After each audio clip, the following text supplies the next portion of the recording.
Hello and welcome back to the second part of the Wills Craftsman and Scenic series film. In the last episode, we looked at the construction of the Wills SS84 Water wheel and sluice gates, and we started the construction of the Wills Craftsman series CK13 Country Inn.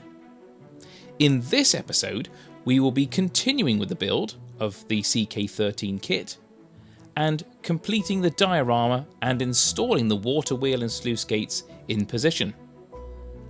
We will also have a little look at some other Wills materials sheets to construct the watermill building, plus install the CK21 semi-detached stone cottage and bring all these buildings into a modern day setting with a small amount of alteration to bring them firmly into the 21st century.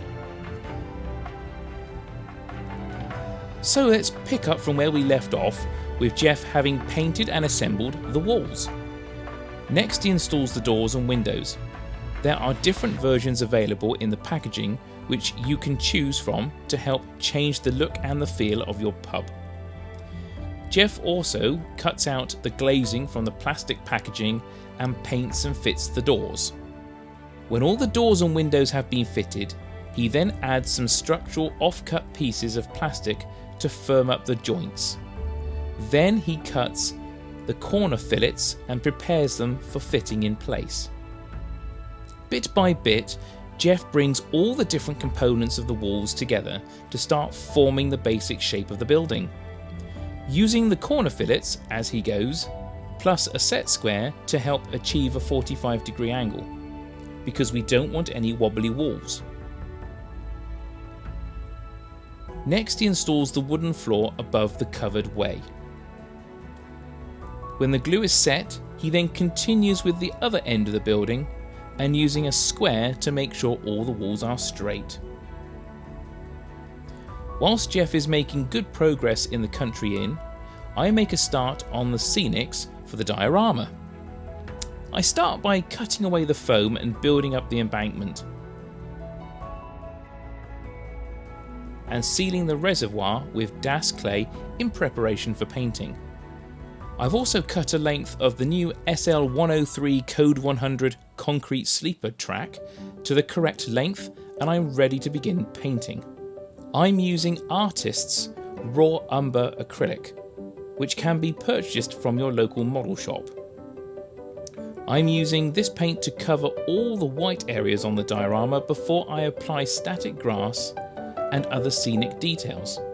However, I will paint around the lines for the building so I can work out all the positions of where everything goes after I've painted. Otherwise, I might get my positions wrong. After a good half an hour of painting, all that's left to do is add the finishing touches of the brown paint. The road bed will be painted a different colour, and I will add some texture to it a bit later on. Next, I attach my length of track to the desired position and glue in place with a bit of super glue and wait for 10 minutes for it to set.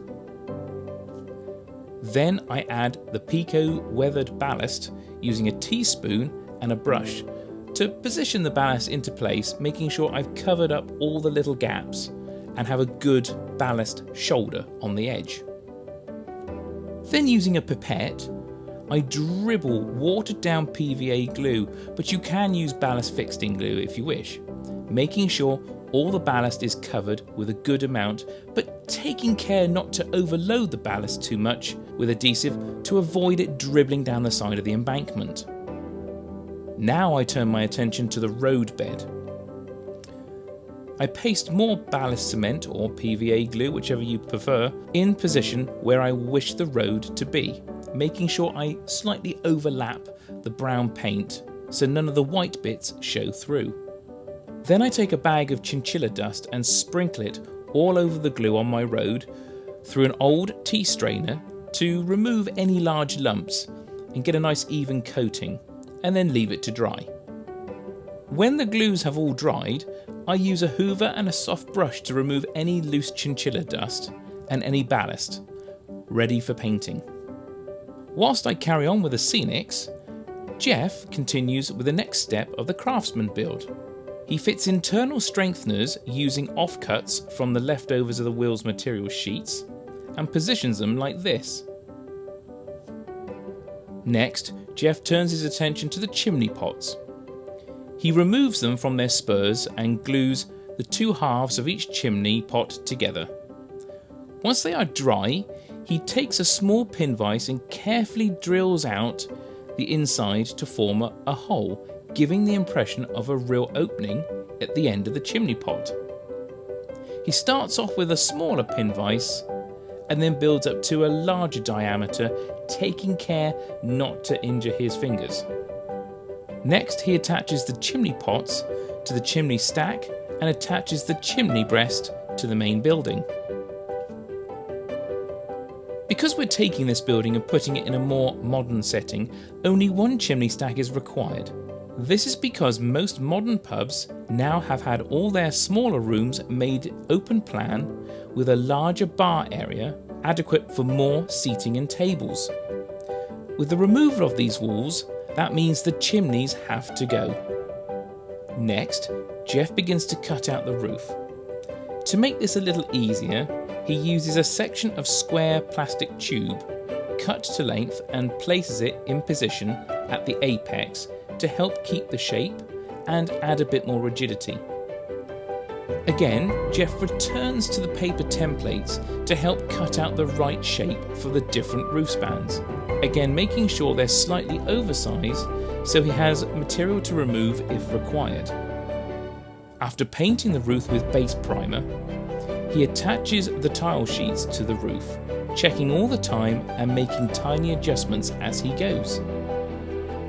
Once the roof is in place, Jeff files the apex of the roof flat and then paints the roof with an appropriate colour for roof tiles. When the paint is dry, he then adds a bead of polycement along the apex of the roof to attach the capping tiles. And again, once the glue is dry, they are ready to be painted in a terracotta colour. Next, he begins to add the guttering and the downpipes. Some of these require some bending into shape. Now, this is a tip for adding an extra layer of detail. Many buildings still have lead flashing that joins the roof to bricks or joins two angled roof sections together, avoiding any leaks. So, to replicate this, Jeff takes craft paper out of shoeboxes and flattens it out. He then cuts it into strips no more than 3 to 4 millimeters in width. He then folds these strips in half before positioning them over the roof joints. He then glues them in position with watered down PVA glue. Once Jeff has finished attaching the strips and glued them into place, he then needs to wait for the glue to dry before he can paint them a dark lead colour. Then he continues with the fascias and soffits and adding all the extra remaining fine details. But in the meantime, we'll head over and see how I'm progressing with the diorama. I've painted the road surface and the gravelled areas. I then added some basing glue and some static grass to a desired area, plus some extra foliage to the railway embankment. Next, I install the modern security fencing at the base of the embankment to keep people away from the railway line. Jeff and myself place the buildings on the diorama to check their position. We start off by positioning the CK13, which is the semi-detached stone cottage, and create the private gardens using different wheels fencing kits. Take a note how we've also added a few extra details to bring it into the 21st century. We've got modern PVC windows on one side and the old-fashioned shuttered windows on the other, showing that one house has been modified and one has been kept more original.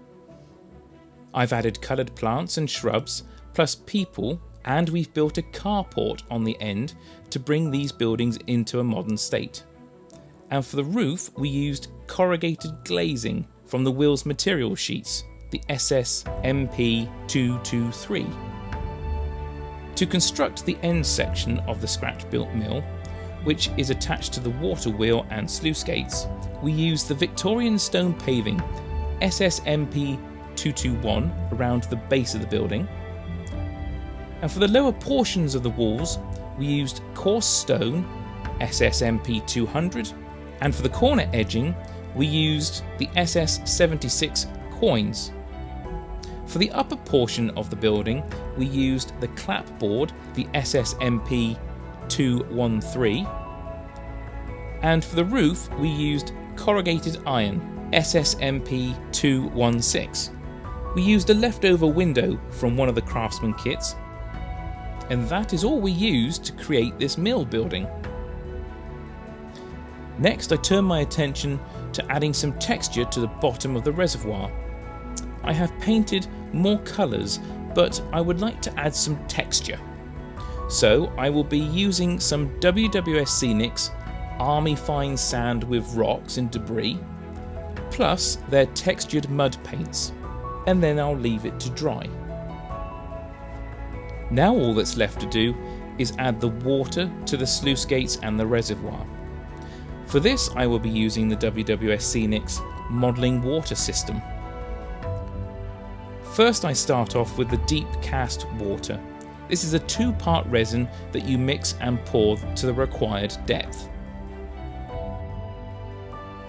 48 hours later, the water has set hard. Next I then use clear model water to add waves and ripples to indicate the flow and movement of the water. Again, I leave it for 24 hours to dry. And here we have it, a finished country pub inn with a gentleman sat on a bench outside. We used pre-printed and included in the kit signs, which we felt were rather appropriate. Around the back of the pub, we've used a modern wheelie bin, more in keeping with modern pubs and establishments, plus some local pets and a member of the public on a mobility scooter. So as you can see, this is a modern image diorama depicting a country pub by a railway embankment, constructed using the Wills Craftsman kits, material sheets, and the Wills Scenic series range of products. The aim of this series is to try and get people to look at Wills kits differently and appreciate that the buildings can be modified to suit a massive range of dioramas depicting many different periods in time. So set yourself a challenge. Pick your Craftsman kit and browse through the ever-increasing range of Wills material sheets. So until the next time, stay safe and keep modelling.